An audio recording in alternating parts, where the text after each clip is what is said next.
an'amallahu alaihi minan nabiyyin wasiddiqin. Dari dalil ini dikatakan sama ulama berarti makom kedudukan kemuliaan para siddiqin itu persis satu derajat di bawah makom dan kedudukan atau kemuliaannya para nabi. Nah, la amala lahum asla, yang mana para anbiya, para siddiqin ini enggak punya angan-angan sama sekali. Terus fahum ala dawam mustasyiruna li nuzulil mauti bihim. Mereka para anbiya siddiqin ini selalu merasa was-was tentang bahwa mereka dekat sama yang namanya kematian. Pikiran seperti ini enggak pernah absen, nggak pernah luput ada dari benaknya mereka. Selalu merasa antara kami dengan kematian kami dekat. Musta'iduna lahu bil iqbali daim 'ala Allah wa 'ala ta'atih, sehingga orang yang senantiasa merasa dihantui dengan kematian, ya, itu akan selalu mempersiapkan datangnya kematian. Dengan apa mempersiapkan kematian? Ya selalu ngadep nang pangeran. Fisiknya ngadep pangeran, hatinya ngadep pangeran. Taat, ibadah, sujud, puasa, Quran, ngadep sama Allah. Kalau nggak ngadep kiblat, ngadep Quran. Wes. Kalau nggak ngadep kiblat, ngadep langit. Dungo, munajat, zikir, nyebut. Iya. Orang yang selalu dihantui pikiran, jojok bengi iki bengi terakhirku, ojo dino iki dino terakhirku. Selalu seperti itu. Wah. Pasti dia akan selalu taat kepada Allah Subhanahu wa taala. Makanya enggak ada nabi yang enggak taat, itu enggak ada, hadirin. Setiap detiknya mereka selalu dalam keadaan taat. Mutafarrighina an asyghali dunya bil kulliyah. Sehingga orang yang selalu ya, seperti para nabi, para siddiqin ini orang yang selalu taat sama Allah, kosong daripada kesibukan-kesibukan duniawi. Kecuali apa? Illa ma kana minha daruriyan fi haqqi anfusihim au fi haqqi man la budda lahum minhu min atba'ihim. Kecuali apa-apa yang sifatnya darurat. Ya Rasulullah itu ya kerja, para anbiya itu semuanya kerja, hadirin. Bukan mentang-mentang mereka itu nabi kecintaan Allah kemudian ngangkat tangan langsung turun rezeki dari langit, enggak. Mereka juga bekerja, berprofesi. Tapi beda. Motivasi mereka kerja itu hanya menjalankan sifat manusianya. Aku menungso. Kepingin nopo ya kudu rekoso. Kudu usaha, ikhtiar, berupaya, sudah. Enggak, mereka enggak mengandalkan pangkat. Aku ini nabi lah apa kerja, cukup ngangkat tangan mudun rezeki saka langit. Enggak, iya, enggak. Beda sama kita. Kalau kita ini motivasi kepingin kerja apa? Motivasi kita kerja apa, hadirin? Motivasi kita kerja apa? Nyari rezeki ini.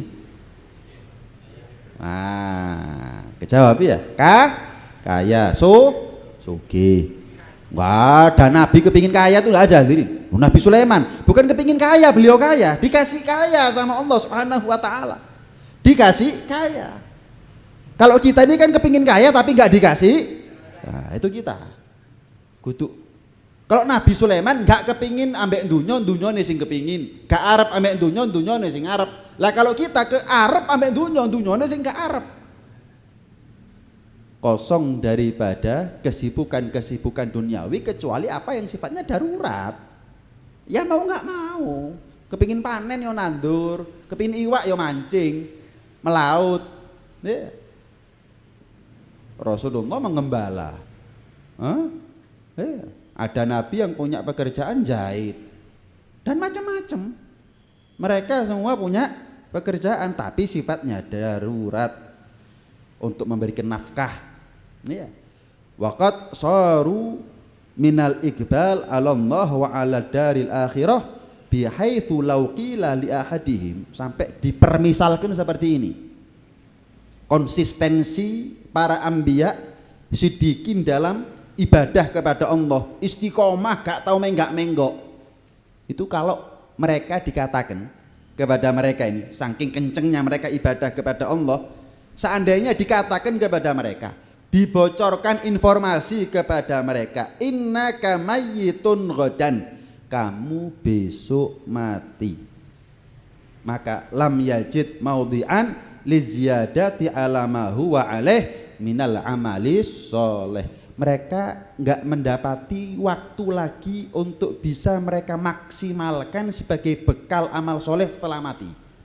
Maksudnya gimana sih Bib? Gini loh, kalau kita nih misal dapat bocoran informasi A1, besok kamu mati, pasti kita masih punya dari waktu yang kita punya sampai besok datang mati, space, waktu yang kosong yang kita bisa maksimalkan untuk ibadah sebagai bekal mati. Itu kita. Kalau orang-orang seperti para ambiya, sidikin, nggak ono, waktu yang kosong tuh nggak ada sudah. Besok kamu mati, ya wes, dinteni aja wes. Loh, kamu nggak nambah amal. Loh, nambah amal itu butuh waktu. Waktunya mereka sudah penuh dengan ibadah. Nggak ada waktu yang kosong. Oh, ya wes, engkau isuk, engkau bengi, engkau jam sakmene tak tambah iki, tak tambah. Nggak ada sudah. Full. Mentok. Besok kamu mati, ya wis dinteni ae wis. Loh, gak sholat tau, bendino gak ngenteni informasi meneh mati bendino sholat. Loh, kamu gak baca Quran, oh gak nunggu besok mati, mereka setiap hari khatam Quran, bukan baca Quran. Kalau kita kan khataman hadirin, bukan khatam Quran kalau kita ini khataman. Soalnya lek khatam dewe gak untuk berkat, lek khataman kan untuk berkat. Iya, paham nih ya. Loh, kamu nggak puasa, oh nggak nunggu besok mati. Para ambiya sidikin puasa, setiap hari mereka puasa. Lah kalau kita meniawa mati, waduh suwi aku gak tahajud, aku bengi tahajud wis. Suwi aku gak mau Quran wis. Suwi aku gak zikir kok zikir. Kenapa? Ngenteni kepepet. Nah, masalahnya kita ini nggak mungkin mati nunggu bocoran informasi. Nggak mungkin kita ini meninggal apa? Dapat informasi besok kamu mati, nggak mungkin hadirin. Jangankan kita, Nabi Yakub alaihissalam, ayahnya Nabi Yusuf ini, dia datangi malaikat maut, kaget Nabi Yakub ini. Kati lapo, sowan apa nyabut nyawa? Sowan, oh yowis. Ngomong, Nabi Yakub ini akrab sama malaikat maut hadirin. Banyak nabi yang akrab sama malaikat maut. Salah satunya Nabi Yakub alaihissalam. Di akhir pembicaraan Nabi Yakub pesan sama malaikat maut ini, kapan-kapan kalau memang sudah datang waktunya saya mati, ojo moro-moro loh, ojo dadak loh. Kalau bahasanya kita lah, mosok konco plek gak dikandani dhisik loh. Apa perlu nih duwe konco malaikat maut lek kapan mati moro dadak. Oh siap, kata malaikat maut. Ya, dapat berapa tahun datang malaikat maut ini. Kaget Nabi Yakub. Ayo, katil apa kon? Nyabut nyawa apa sowan? Nyabut nyawa oleh saiki. Loh, kan wis tak kandhani. Kandhanono dhisik. Ojo ndadaan. Lho wis mari. Tanda-tandanya sudah ada. Nabi Yakub loh ini. Apa memangnya? Ubannya kamu kurang putih tah? Bongkoknya kamu? Lemahnya tubuhnya kamu? Dan lain sebagainya. Kurang tah itu. Kata Nabi Yakub apa? Lah terus gimana? Ya wis. Wayahe wisan. Kaget Nabi Yakub hadirin. Dadak kok. Datang ajal kepada Nabi Yakub tanpa pernah diprediksi oleh Nabi Yakub. Lah kok kita Nabi Yakub gak ditunda. Kok kita minta ditunda? Fa idza jaa ajaluhum la yastaqdimuna sa'atan wala yastakhirun. Jangankan diminta tunda, diminta maju aja tidak bisa. Ajalnya kita jangan dipukul mundur. Jangan dipukul mundur. Suruh maju sekarang, saya kepingin mati, nggak bisa. Umurnya kita ini jangan disuruh maju atau disuruh mundur, suruh berhenti aja, sedetik aja, mandek kosik lah kaiso, nggak bisa. Lintihaihi fiha ilal ghayatil qaswa allati laisa wara'aha ghayatun wa kadzalika la yajidu syai'an yatrukuh. Jadi para anbiya siddiqin itu kenceng hati. Taat tok enggak pernah maksiat. Bib, Sidikin itu bukan nabi, Bib. Bukan nabi. Kan bisa jadi mereka maksiat. Bisa maksiat belum tentu maksiat. Beda sama nabi, rasul. Kalau beliau-beliau mereka semuanya nabi dan rasul nggak mungkin maksiat. Tapi kalau para wali, orang-orang soleh seperti para sidikin, mereka bisa jadi maksiat, cuman nggak maksiat. Lu kok bisa mereka nggak maksiat? Satu di antara dua, mereka dibuat sibuk dengan taat. Makanya seneng kita ini kalau mulai isuk sampai bengi sibuk dengan taat. Bahagialah kita ketika kita ini dibuat sibuk oleh Allah di hari itu dengan ketaatan. Kenapa? Karena kita kalau nggak dipaksa sibuk oleh Allah dengan ketaatan, mungkin kita dipaksa nafsu untuk maksiat. Makanya kata Imam Syafi'i atau Imam Al Hasan Al Basri, kita ini perang melawan nafsu. Kalau kita nggak nyeret nafsu untuk tunduk sama kita dalam bentuk ketaatan, maka kita yang akan diseret nafsu untuk tunduk kepada nafsu dalam bentuk kemaksiatan. Wis ayel-ayelan, tarik ulur kita sama nafsu. Kadang menang seperti kita sekarang, kadang kalah sama nafsu. Kalau sudah kalah sama nafsu pasti maksiat, hadirin. Kenapa? Al-ammarah bisu, ngejak sing elek sing jenenge maksiat, sing jenenge nafsu. Nggak pernah ngajak kepada kebaikan. Iya. Kalaupun kita taat itu karena kita yang berhasil mengendalikan nafsunya kita atau menjinakkan nafsunya kita. Jadi para anbiya sidikin ini taat tok, iling tok, ibadah tok, nggak pernah sedetik pun dalam umurnya mereka maksiat atau lupa. Cuma mana maksiat, lali ya nggak tahu kali. Lupa saja kepada Allah nggak pernah. Li'annahu qad taraka kulla syai'in la yuhibbu ayyanzila bihil mautu wa huwa mulabisun lahu. Nggak pernah maksiat para anbiya sidikin. Kenapa? Karena mereka merasa kapan saja bisa datang yang namanya kematian, sehingga mereka nggak mau mati elek, mati su'ul khotimah itu nggak mau. Makanya segala kemaksiatan berhasil mereka tinggalkan. Mereka nggak mau mati su'ul khotimah, maka segala hal yang bisa menyebabkan mereka mati su'ul khotimah dijauhi. Nggak nunggu mepet, nggak nunggu tua, nggak nunggu sakit, enggak. Para anbiya sidikin enggak, selalu konsisten begitu keadaannya mereka. Hadirin, ini sebagai perbandingan.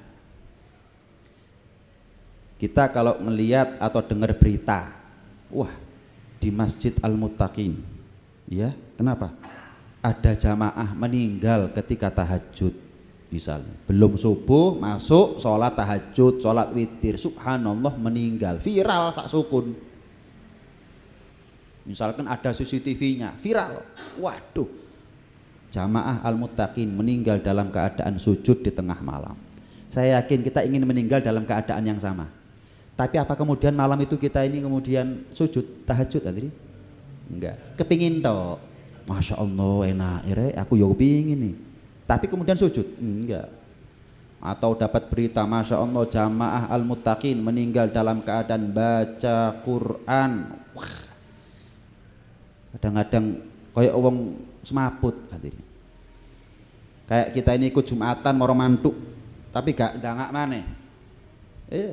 Wah, enak mati kok gini. Kepingin terus kita baca Quran setelah itu? Enggak hadirin.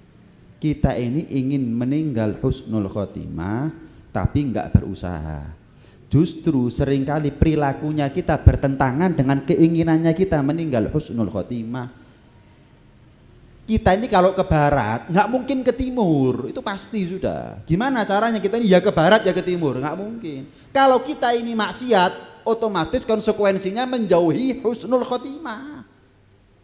Orang-orang soleh, anbiya sidikin, mereka ingin meninggal husnul khotimah ibadah tok. Mereka takut su'ul khotimah, gak tahu maksiat, gak ngenteni tuwek, gak ngenteni loro, gak. Setiap saatnya mereka begitu hadirin. Nah kalau kita ini kan seperti yang saya katakan tadi sebagai perbandingan kan jauh perilakunya kita ini kontras dengan harapan-harapannya kita, keinginan-keinginannya kita. Ya, kalau kita, makanya ini pas ini, cocok ini. Bahas begini di akhir tahun cocok hadirin.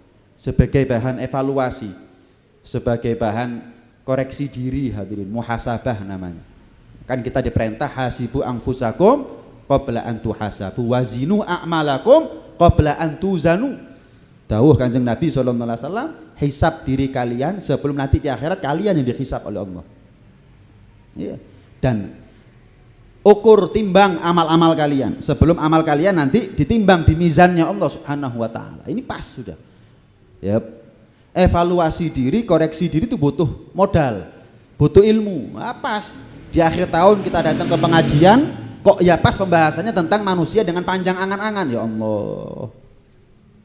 Ya, seperti yang kita minta tadi di awal, mudah-mudahan diampuni dosa-dosanya kita oleh Allah Subhanahu wa taala. Mudah-mudahan meninggal husnul khotimah kita semuanya, meninggal dalam keadaan puasa, dan meninggal dalam keadaan sujud, meninggal dalam keadaan i'tikaf, meninggal dalam keadaan ngaji atau ngajar, meninggal dalam keadaan baca Quran, meninggal dalam keadaan muter tasbih. Jok sampai mati ngarepe TV. Walaupun nggak elek tapi moh. Walaupun lu Bib mati ngarepe TV elek Habib, suul khotimah Habib. Ya tergantung yang ditonton sebetulnya. Cuman kan kita nggak mau. Kita maunya meninggal ngarepe Quran. Kan begitu. Ya, apa yang kita inginkan meninggal dalam keadaan bagaimana? Yaitu yang kita istiqomai. Kan nggak mungkin hadirin ya, kita ini bisa istiqomah semua ibadah ini kan nggak mungkin, bukan levelnya kita. Maka pilih satu atau dua. Saya ingin meninggal dalam keadaan tahajud atau baca Quran. Wis, dua ini yang kita pilih telatenono. Saya ingin meninggal dalam keadaan puasa atau kalau enggak muter tasbih. Ya sudah, dua ini telatenono. Ya syukur-syukur bisa semuanya ya. Yo tahajute, yo nyebute, yo semuanya. Ya syukur-syukur. Tapi kalau memang kita ini bukan levelnya, pilih satu dua. Wis telatenono untuk memperbesar kemungkinan potensi kita meninggal sesuai harapan. Mau sok kepingin meninggal baca Quran tapi nyangkruk, kan kontras hal ini. Walaupun nggak mati dalam keadaan cangkruk, dek warung itu elek suul khotimah enggak, cuman kita mau meninggal dalam keadaan begitu, nggak mau kan? Walaupun nggak kita kata, rokok mati nyangkruk, enggak, cuman kita nggak mau. Kita biasanya orang itu dikenang meninggalnya dalam keadaan apa? Dalam keadaan baik, itu dikenang. Ya, karena itu lazimi, pilih. Wa ila ma dzakarna min hali hadza sinfi syarif al isyaratu bi qaulihi sallallahu alaihi wasallam. Perhatikan tentang bagaimana keadaannya anbiya siddiqin yang mereka konsisten taat, enggak pernah maksiat kepada Allah. Padahal mereka ini bukan malaikat. Ya, kepikiran maksiat tapi enggak tahu maksiat. Itu siddiqin. Kepikiran tapi berhasil lawan. Kalau para anbiya nggak pernah kepikiran maksiat, Nabi kok kepikiran maksiat? Iya. Nabi kok kepikiran judi? Nggak mungkin. Nabi kok kepikiran rasan-rasan? Nggak mungkin hal ini. Jelas ya. Tapi kalau sidikin kadang kepikiran tapi berhasil menang. Kadang dibuat sibuk sampai nggak sempat kepikiran. Sibuk ibadah sampai nggak sempat mikiri maksiat. Nggak ada waktu mereka yang kosong untuk lapo yo. Oh tak maksiat wis nggak ada ya. Saking penuhnya waktunya mereka untuk taat kepada Allah. Wis mentok-mentok kok garek keselit tok turu. Nggak sempet nganggur. Kalau kita kan banyak nganggurnya hadirin. Makanya sempet kepikiran maksiat akhirnya kedaden sing maksiat itu mau. Kalau para anbiya sidikin full mentok, namanya manusia bukan malaikat, ada capeknya. Begitu capek, wes turu. Nggak sempet maksiat, kenapa? Kesel, capek sudah. Saenak-enaknya opo sing maksiat, tapi lek kesel wis mari ahli. Makanya Nabi bilang apa? Walladzi nafsi biyadih. Demi Allah yang mana nyawaku ada dalam kuasanya. Beliau mengatakan ma rafa'tu qadamayya fadhanantu anni adha'uha hatta ukbat. Nabi itu enggak ngelangkah kaki yang kanan, kemudian beliau masih yakin sing kiri nututi sing tengen, gak yakin. Paham maksud saya? Jadi Nabi itu, Rasulullah itu bilang, aku ini demi Allah nggak menapakkan kaki yang kanan kecuali aku nggak yakin sing kiwa iki nututi sing tengen, nggak yakin nah. Kecuali mungkin jangan-jangan kanan mati. Nabi hadirin. Lah kalau kita jangankan mikir sependek itu hadirin, kita mikirnya 10 tahun lagi hadirin. Seperti yang sering saya bahas, sampai wani utang 10 tahun, 20 tahun ya apa ceritanya? Itu kan saking panjangnya angan-angannya kita. Ini beliau nggak yakin kanan napak, yang kiri nutut. Jangan-jangan mati sebelum yang kiri nutut. Bayangkan. Kemudian wala rafa'tu luqmatan, nggak pernah aku nih ngambil nasi atau ngambil roti sesuap, fadhanantu anni usighaha hatta ahussa biha minal maut. Ambil nasi. Aku nggak pernah yakin tangan yang ada nasinya ini nutut sampai masuk ke mulut, kecuali jangan-jangan aku sudah mati duluan gitu. Terus ini para ambiya siddiqin ini dihantui kematian, bukan dihantui dalam konotasi yang negatif ya. Kepikiran seperti ini setiap saat, setiap detik hadirin. Kalau kita mungkin elingi yuk pas pengajian, gak pengajian lali ya. Makanya ya, ngaji itu kudu bendino. Masalah saya di sini sebulan sekali nggak ada masalah, tapi ngajinya jenengan ini loh harus setiap hari. Cek eling terus, walaupun nggak mungkin kita ini elingnya seperti elingnya para ambiya siddiqin, nggak mungkin. Cuman paling tidak alarm itu lek muni terus, eling terus hal ini. Iya. Alarm itu kalau bunyi terus-terusan, inget terus-terusan. Makanya sering saya katakan, tahu nggak orang yang hebat tuh yang siapa? Orang yang hebat itu, yang sholat subuhnya nggak pakai alarm tuh orang hebat tadi. Hebat. Mesti setengah papat tangi. Gak kate alarm wis, masih turu jam 1 tetap setengah papat tangi. Sudah kebiasaan ini orang hebat ini. Ini buah daripada istiqomahnya.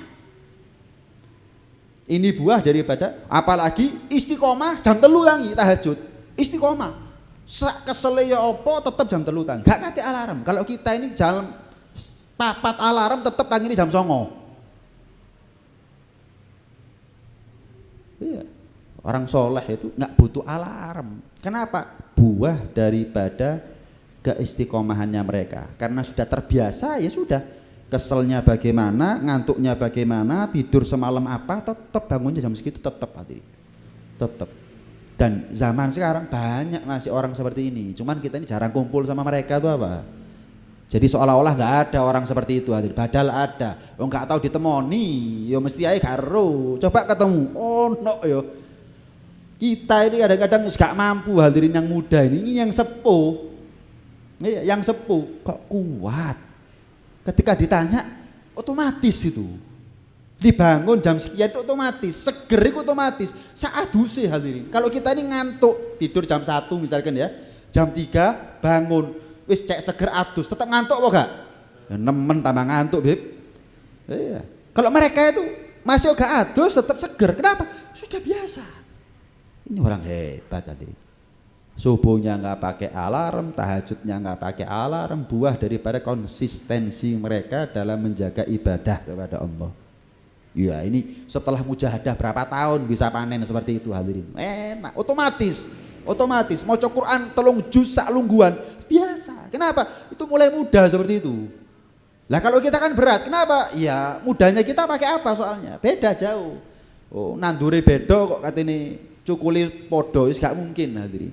Kita baru nandur sekarang, mereka nandurnya ini berapa puluh tahun yang lalu. Makanya mereka panen. Kalau kita usik tas nandur. Mudah-mudahan panennya ketika kita nazak, sik nututi. Ketika kita sakaratul maut, sik nututi. Ketika kita lihat malaikat maut, sik nututi. Itu aja harapannya kita yang terakhir hadirin. Iya. Naam. Kemudian apa? Wa kana alaihi sholatu wassalam rubbama yatayammam wal ma'u minhu qarib.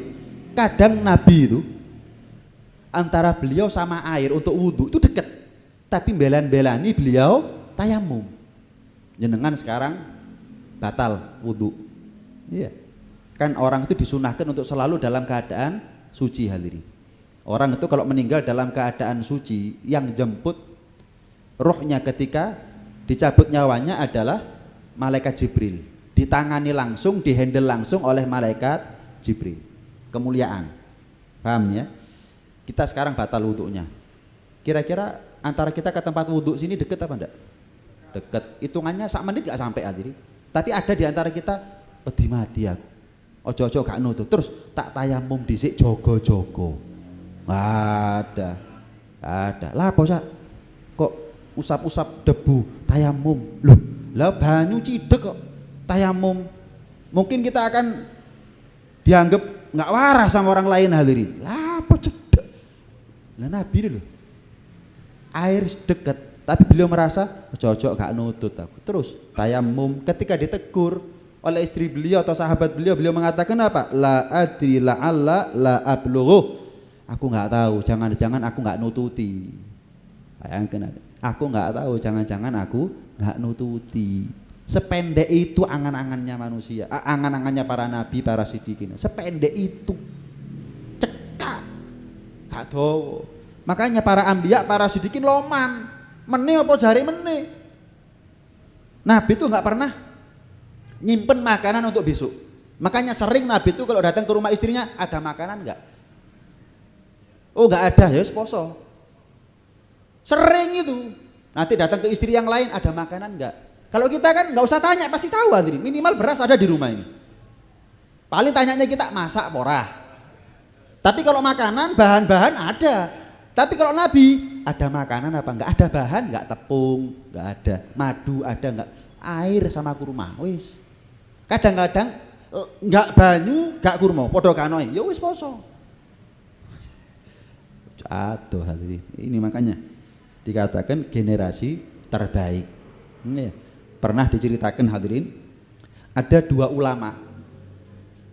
Misal sekedar contoh saja ini ya. Saya misalkan, oh saya ini selalu ngimami di Masjid Al-Muttaqin, misal. Nggak taunya sekali waktu di suatu hari ada tamu ulama datang ke Masjid Al-Muttaqin. Saya ngomong sama ulama tadi itu, Kiai, pun kulo tiang-tiang ini bosen punan lek kulo sing dados imam, jenengan mawon. Oh jangan, saya nggak mau jadi imam, jenengan aja. Intinya saling menghormati. Saya ngomong, eyel-eyelan nih, jenengan mawon, eyel-eyelan. Terakhir saya ngomong, Yai, kalau jenengan nggak mau jadi imam, saya yang jadi imam. Setelah ini saya nggak mau sholat lagi, jadi imamnya jenengan. Yo, katanya Kiai, sholat atau disit ada imam, sholat saya. Setelah salam, wirid, donga, dilunggono saya sama Kiai. Tapi ini ceritanya ulama, dua ulama, dilunggono. Bib, tak kandani sampean. Oleh aku nasihati jenengan Bib. Oh, saged angsal Yai. Ya wis. Kok yakin Bib jenengan lek dadi imamku, engko sampai jenengan ngomong kok gak bakal sholat dadi imami jenengan maneh Yai. Kok yakin jenengan bakal nututi sholat maneh lho. Jenengan ngomong seperti itu berarti sudah panjang angan-angannya. Mas yo sih ono apike, kenapa panjang angan-angannya untuk sholat? Tapi itu bagaimanapun juga panjang angan-angannya. Bukankah kata Nabi sholli sholata wadik, sholatlah kamu seolah-olah itu ada sholat.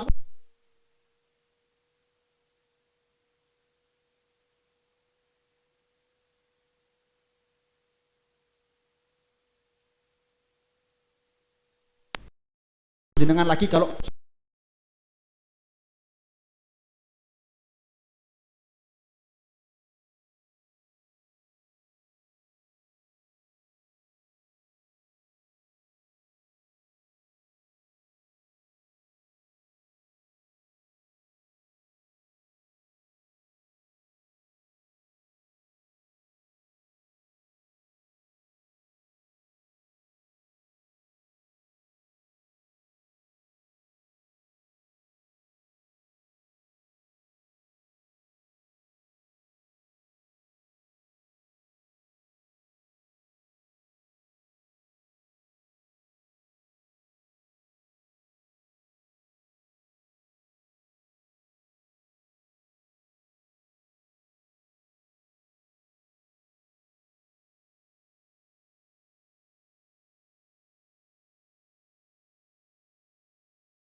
biasa mesti merasa salah pasti karena memang tempatnya sama. Kemudian misalnya ketika itu taklim seperti ini ataupun mungkin sholat ada baca sholawat, kemudian kita ingat bisa kita lalu tambah terasa mungkin ngetes ada makan apa itu bisa menebus atau cover dari dosa. Ini namanya manusia tempatnya salah. Ini kita ini kadang-kadang nangis di krono pilih dosa. Ada pengajian, ada sholawatan, terus mantan nasihat, nangis di pilih dosa. Apakah tangisan saya itu bisa menebus atau menjadi kafarah daripada dosa-dosanya saya? Bisa, teman bisa. Hadirin, api neraka itu nggak bisa dipadamkan dengan air laut walaupun sampai kering. Tapi api neraka itu bisa padam dengan air mata walaupun 1-2 tetes. Makanya perintah Nabi kepada kita, lek gak iso nangis, paksa nangis. Orang yang banyak nangis di dunia banyak senyum, banyak bahagia di akhirat. Orang yang banyak ketawa di dunia banyak nangis di akhirat. Lek gak iso nangis, paksa nangis. Gimana caranya maksa nangis? Contoh, kadang-kadang kita ini lagi izin gak iso nangis lagi. Contoh, kita butuh suasana yang mendukung untuk kita bisa nangis. Apa contohnya? Sholawat, melo majelis, kadang mah coro nangis. Itu mahalun dia nangis tadi. Pikiran juga bisa, tergantung kemampuan kita ada di mana. Intinya kita ini kadang-kadang lagi izin, kepingin nangis. Siapa kita nggak kepingin nangis hari ini? Nangis perkara eling dosa kepingin. Nangis perkara ngerosok gak duwe isi nang merah. Kepingin.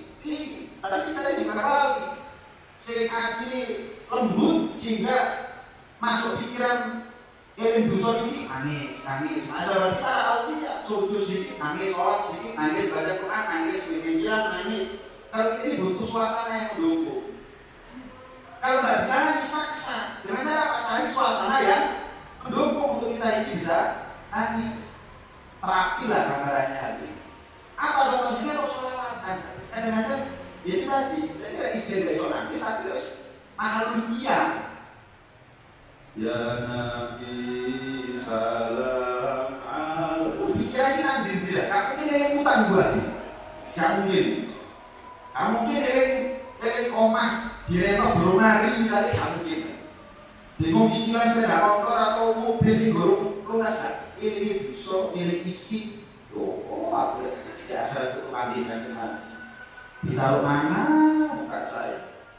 Tuh Gusti, pikir kalut tapi dalam makna yang baik. Nangis, ya dipaksa, ya apa caranya aku bisa nangis. Yang kedua mungkin bisa kita lakukan dengan cara apa? Harus sujud, terutama ketika tahajud, ojo susu. Harus sujud ketika tahajud. Jangan terlalu cepat. Moro-moro tahiyat, salam hari Yesus. Lah tahajud. Sing untuk suwi